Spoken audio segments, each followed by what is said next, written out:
Minsan pag mahina ang ikot ng iyong washing, pag walang laman malakas siya, pero pag nilagyan mo na ng tubig at damit, mahina na.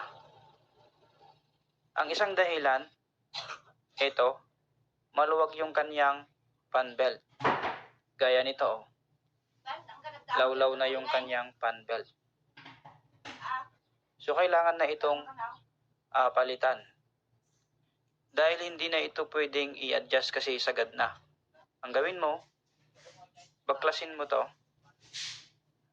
Tanggalin mo lang yan.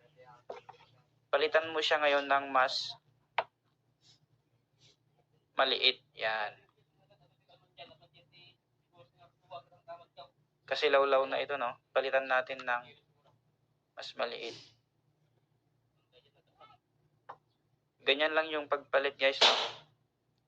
May mga numbers naman yan, o kung ayaw mo nang dalhin yung fan belt, tingnan mo na lang yung size number. So, ganun lang. Ayan, o. Ganun lang yung gagawin mo, guys, no? Pakiramdaman mo kung lawlaw na yung fan belt. Saka mo